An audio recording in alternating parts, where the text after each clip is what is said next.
Assalamualaikum warahmatullahi wabarakatuh.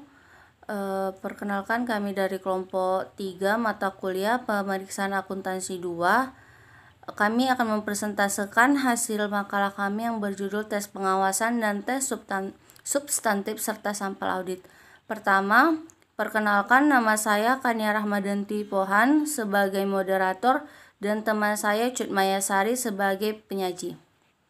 Baiklah, untuk mempersingkat waktu, saya akan membacakan pembahasan pertama. Sampel audit atas tes pengawasan dan tes substantif serta sampel audit. Sampel audit adalah penerapan prosedur audit terhadap kurang dari 100% unsur dalam suatu saldo akun atau kelompok transaksi dengan tujuan untuk menilai beberapa karakteristik saldo akun atau kelompok transaksi tersebut. Auditor seringkali mengetahui di mana saldo-saldo akun dan transaksi yang mungkin sekali mengandung salah saji. Auditor mempertimbangkan pengetahuan ini dalam perencanaan prosedur auditnya, termasuk sampling audit. Auditor biasanya tidak memiliki pengetahuan khusus atau saldo-saldo akun atau transaksi lainnya yang menurut pertimbangannya perlu diuji untuk memenuhi tujuan auditnya. Sampling audit dapat diterapkan baik untuk melakukan pengujian pengendalian maupun pengujian substantif.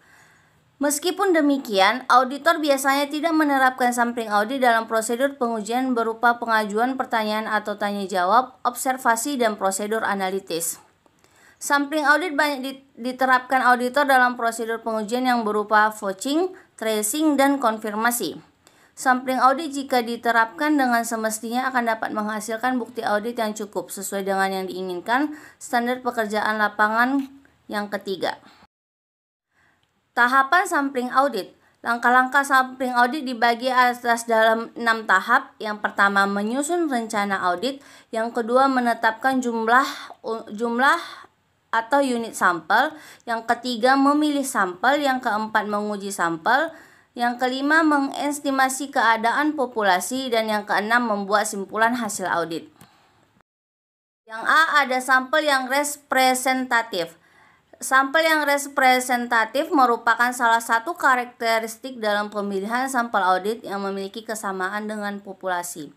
Artinya bahwa hal yang ada pada sampel juga ada pada yang tidak termasuk sebagai sampel.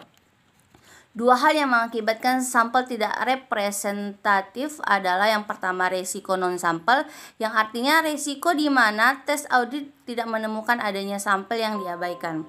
Yang kedua, resiko sampling, artinya resiko di mana auditor menarik kesimpulan yang salah karena sampel tidak representatif.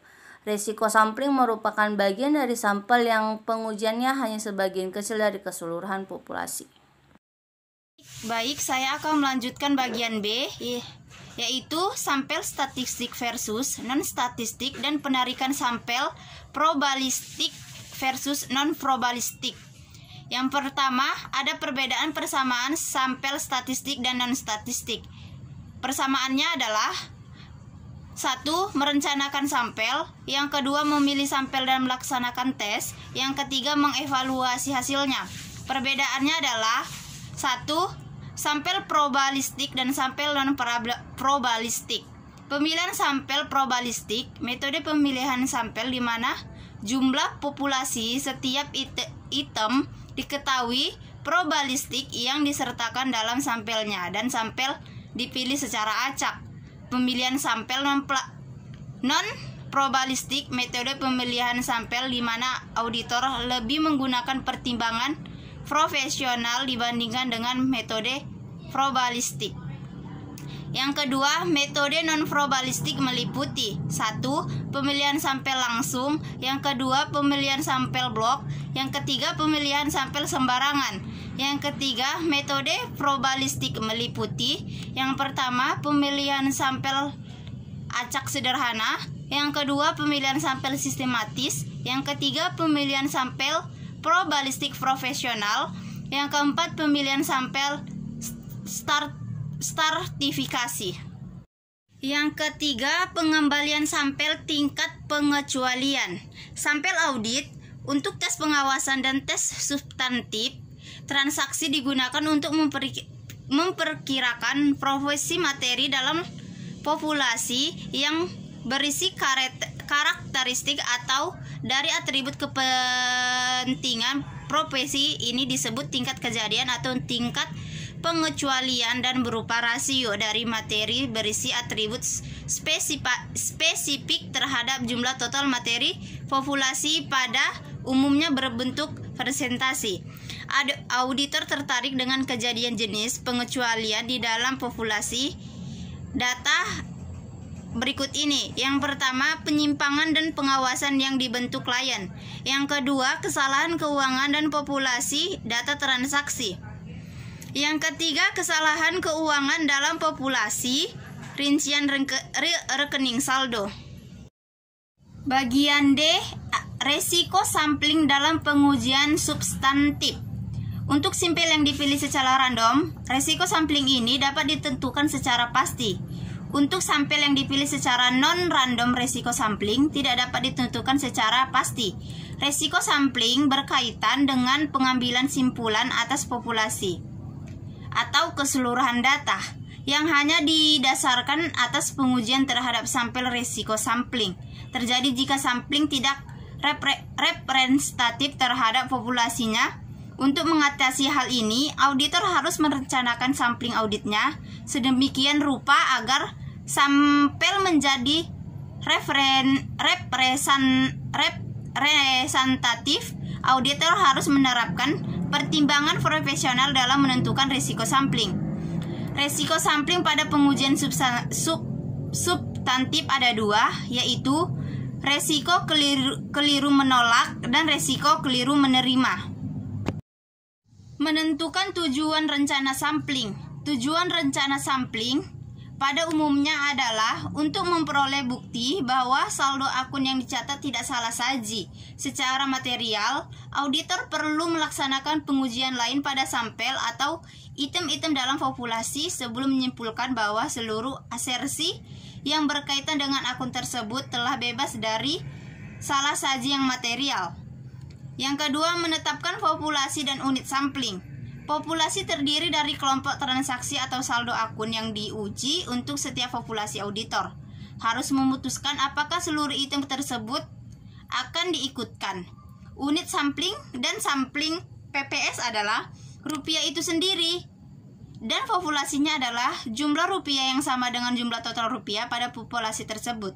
Meskipun setiap rupiah tersebut merupakan dasar pemilihan sampel, namun yang diuji auditor adalah akun transaksi dokumen atau item-item sejenis yang berkaitan dengan rupiah yang dipilih. Yang ketiga, menentukan ukuran sampel. Di sini ada rumus-rumusnya. Yang pertama, BF, nilai buku populasi yang diuji. RV, faktor variabilitas untuk resiko kesalahan penerimaan. TM, salah saji yang didapat ditoleransi. AM, salah saji yang diantisipasi. EF, faktor ekspansi untuk salah saji yang diantisipasi. Yang D, menentukan metode pemilihan sampel. Metode pemilihan sampel yang paling banyak digunakan dalam sampel PPS adalah pemilihan sistematis. Metode ini memisahkan total populasi dalam rupiah ke interval yang sebanding dengan rupiah. Dengan demikian, interval sampling harus dihitung sebagai berikut. Melaksanakan rencana sampling. Dalam fase perencanaan, auditor memakai prosedur auditing yang sesuai untuk menentukan nilai audit setiap unit logis yang ada dalam sampel. Ketika terjadi perbedaan, auditor mencatat nilai buku dan nilai auditnya dalam kertas kerja. Yang ke-6, mengevaluasi hasil sampel. Dalam mengevaluasi hasil sampel, auditor memperhitungkan batas atas saji dari data sampel dan membandingkan dengan salah saji yang dapat ditoleransi tertentu dalam perencanaan sampel. Jika UML lebih kecil atau sama dengan salah saji yang dapat ditoleransi, hasil sampel mendukung kesimpulan bahwa nilai buku populasi tidak dicatat melebihi TM pada risiko kesalahan penerimaan yang ditetapkan. Ketujuh, sampel variabel klasik. Dalam pendekatan teori distribusi normal digunakan dalam penyesuaian karakteristik populasi berdasarkan hasil sampel yang digambarkan dari populasinya. Sampel variabel klasik bermanfaat bagi auditor pada saat tujuan audit berkaitan dengan kemungkinan kurang saji atau lebih saji dari saldo akun, dan keadaan lain ketika sampling PPS tidak tetap atau tidak efektif.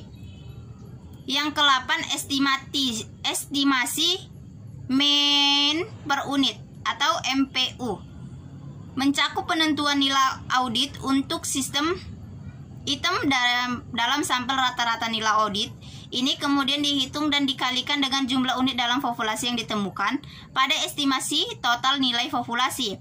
Yang ke-9, estimasi diferensiasi. Dalam sampling estimasi diferensiasi, perbedaan dihitung untuk setiap item sampel dari nilai audit item tersebut dikurangi nilai bukunya. Rata-rata perbedaan ini kemudian digunakan untuk memperoleh estimasi nilai total populasi, dan variabilitas perbedaan digunakan untuk menentukan catatan resiko sampling yang dicapai. Yang ke-10, estimasi rasio. Dalam sampling estimasi rasio, pertama auditor menentukan nilai audit untuk setiap item dalam sampel. Berikutnya rasio dihitung dengan membagi jumlah nilai audit dengan jumlah nilai buku untuk item sampel tersebut. Rasio ini dikalikan dengan total nilai buku untuk mendapatkan estimasi nilai populasi total. Cadangan resiko sampling kemudian dihitung berdasarkan variabilitas rasio nilai audit dan nilai buku item sampel secara individual. Baiklah, cukup sekian materi dari kami. Kurang dan janggalnya kami mohon maaf. Wabillahi taufiq wal hidayah. Wassalamualaikum warahmatullahi wabarakatuh.